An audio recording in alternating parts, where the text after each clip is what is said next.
लीजिए तो बच्चों, रीजनिंग के एक और सीरीज़ पे हम आज बात करने वाले हैं सांकेतिक भाषा। देखिए, सांकेतिक भाषा का जो क्वेश्चन है वो कोडिंग और डिकोडिंग के अंतर्गत आया है और इसमें टोटल छः प्रकार से क्वेश्चन पूछा जा सकता है, जिसमें से एक है सांकेतिक भाषा, जिसको कूट भाषा भी बोलते हैं। ठीक है, तो इसका क्वेश्चन कैसे आता है और हम इसको कैसे हल करते हैं इस वीडियो में आज समझने वाले हैं। देखिए, सांकेतिक भाषा ये टॉपिक है रीजनिंग का। रीजनिंग में इस तरह से क्वेश्चन आता है सांकेतिक भाषा से कि किसी को संकेत करते हुए या किसी को अन्य रूप में जब बोला जाता है तो उसको कैसे हल करते हैं। अधिकतर ऐसे क्वेश्चन दिखने में एकदम सरल लगते हैं, लेकिन जल्दबाजी में ऐसे क्वेश्चन को हल करते करते हम गलती कर बैठते हैं।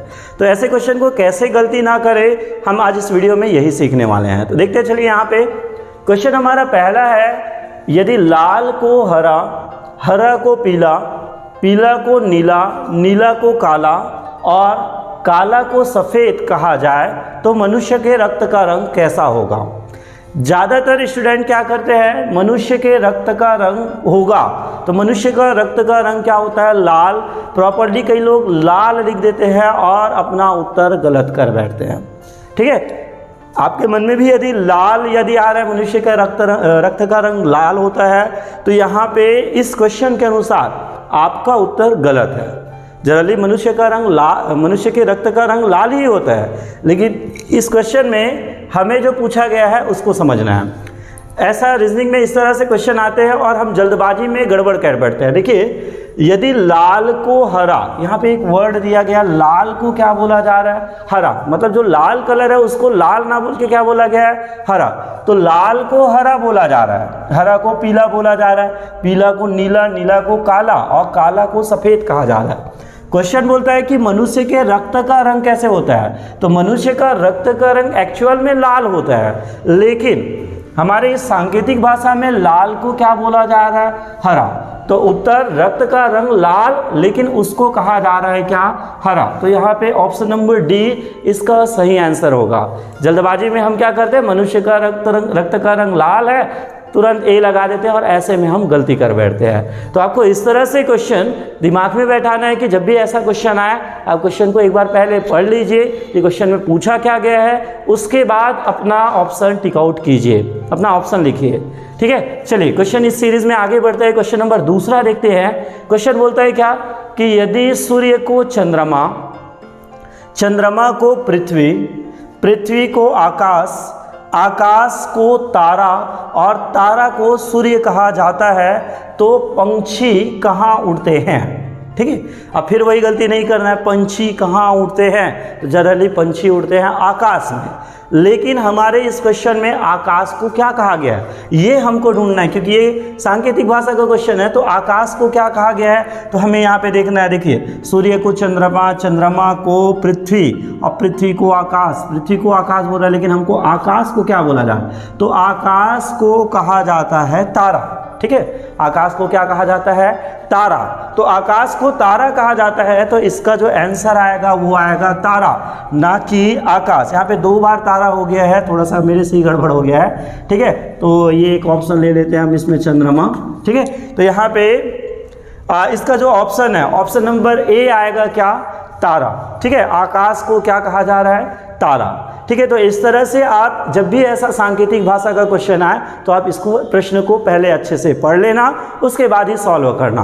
अब कई बार प्रश्न घुमा के भी देता है। देखिए प्रश्न यहाँ पे क्वेश्चन नंबर तीसरा, यदि गणित को भूगोल, ठीक है, और भूगोल को विज्ञान, विज्ञान को संस्कृत कहा जाता है तो न्यूटन किससे संबंधित है। ठीक है, अब देखो कई बार क्या होता है, हमारी नॉलेज में कमी होने की वजह से ऐसे क्वेश्चन में अपन फंस जाते हैं कि न्यूटन किससे संबंधित है। अब यहाँ पे यदि साइंस वाले स्टूडेंट है तो उनको पता चल जाता है कि साइंस में न्यूटन जो होता है वो बल का मात्रक होता है, और न्यूटन एक वैज्ञानिक है, आइजैक न्यूटन, जिसने गति के संबंधित बहुत सारे समीकरण और नियम दिए हैं। तो ये जो पढ़ा जाता है वो पढ़ा जाता है, न्यूटन के बारे में पढ़ा जाता है विज्ञान में। और इस क्वेश्चन में विज्ञान को क्या कहा जा रहा है, संस्कृत। मतलब हमारा यहाँ पे ऑप्शन नंबर डी संस्कृत इसका सही आंसर रहेगा।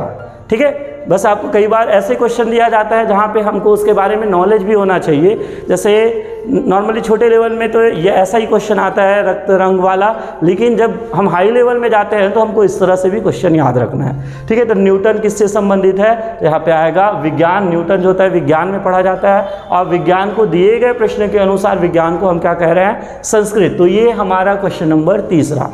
ठीक है, अब आपसे क्वेश्चन नंबर चौथा कि आपका दिमाग कितना तेज दौड़ता है और आपको ये टॉपिक कितना अच्छा समझ आया, तो वो हम बात करते हैं क्वेश्चन नंबर चौथा पे।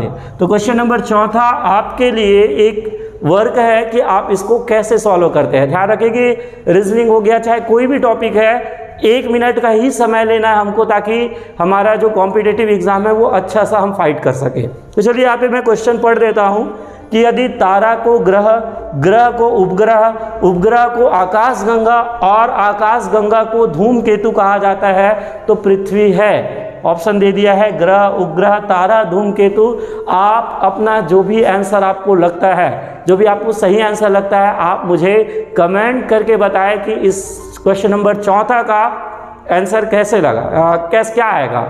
और वीडियो आपको अच्छा लगा तो बिल्कुल कमेंट कर सकते हैं कि बहुत बढ़िया वीडियो है, और या फिर आपके मन में जो भी आ रहा है, कुछ डाउट है तो भी आप कमेंट करके पूछ सकते हैं। और वीडियो को लाइक ज़रूर कीजिए, इससे हमारा भी हौसला बढ़ता है कि चलिए बच्चे देख रहे हैं, बच्चों को पसंद भी आ रहा है। ठीक है, तो वीडियो को लाइक ज़रूर कीजिए, वीडियो को हो सके तो शेयर कीजिए और चैनल ज़रूर सब्सक्राइब कीजिए। मिलते हैं अगले रीजनिंग के वीडियो पे।